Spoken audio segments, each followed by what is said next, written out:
estimates, we cannot track $2.3 trillion in transactions. We cannot share information from floor to floor in this building because it's stored on dozens of different technological systems that are inaccessible or incompatible. And it's a great honor. $6.2 trillion. I've never signed anything with a T on it. I don't know if I can handle this one, miss. We can't chicken out at this point. I don't think so, huh? All right, thank you all.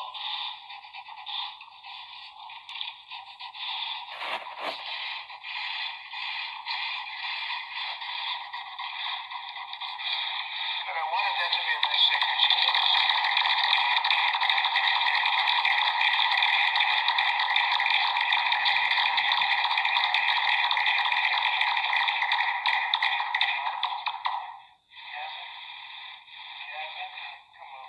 Come on over here, Elaine. What a job she's doing with transportation. How's transportation, okay? You always talk about the supply chain. I do. It's really important. I do. This bill is going to help the supply chain and the workers. Anthony? Thank you. Thanks, Tony, very much. Thank you. And now, a look at the infamous big bank bailout by the numbers. According to documents released through the Freedom of Information Act and published by Bloomberg Markets Magazine in its upcoming January issue, the bailout was far bigger than the Federal Reserve let the public or even members of Congress know at the time. In fact, from the start of the financial crisis in 2007 through March of 2009, the Fed loaned or guaranteed the banks some $7.7 trillion, about half the value of all the goods and services produced by the U.S. economy. That's 11 times the $700 billion in aid provided by the Treasury Department's better-known Trouble Asset Relief Program, or TARP.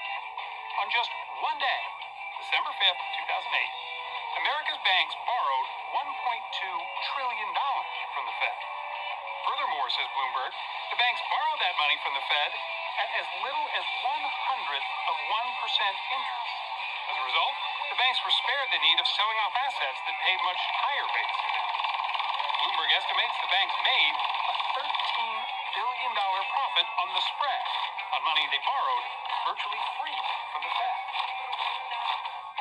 Bottom line, the nation's sixth largest bank saw their assets grow by 39% from September of 2006 to September of this year, from $6.8 trillion then to $9.5 trillion now.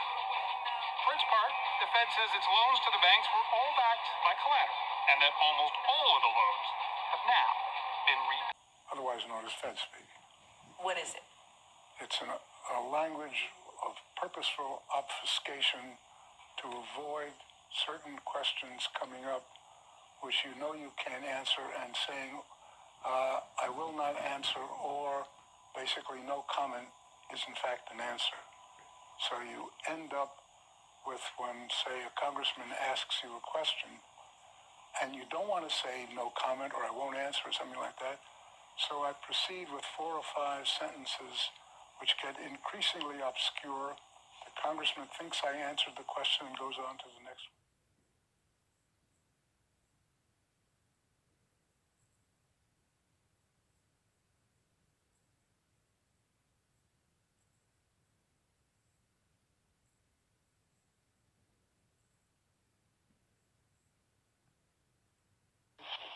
What is the proper relationship? What should be the proper relationship between a chairman of the Fed and a president of the United States? Well, first of all, the Federal Reserve is an independent agency, and that means basically that there is no other agency of government which can overrule actions that we take.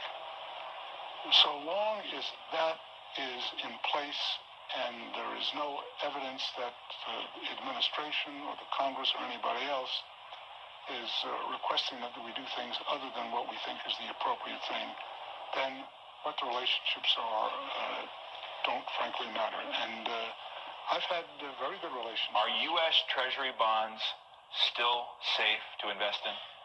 Very much so. I think this is not an issue of credit rating. The United States can pay any debt It has, because we can always print money to do that. So there is zero probability of default. Oh, so we're not a free market then. There is an invisible, No, there's a no. benevolent hand that touches us. Absolutely, you're quite correct. To the extent that there is a central bank governing the amount of money in the system, that is not a free market, and most people call it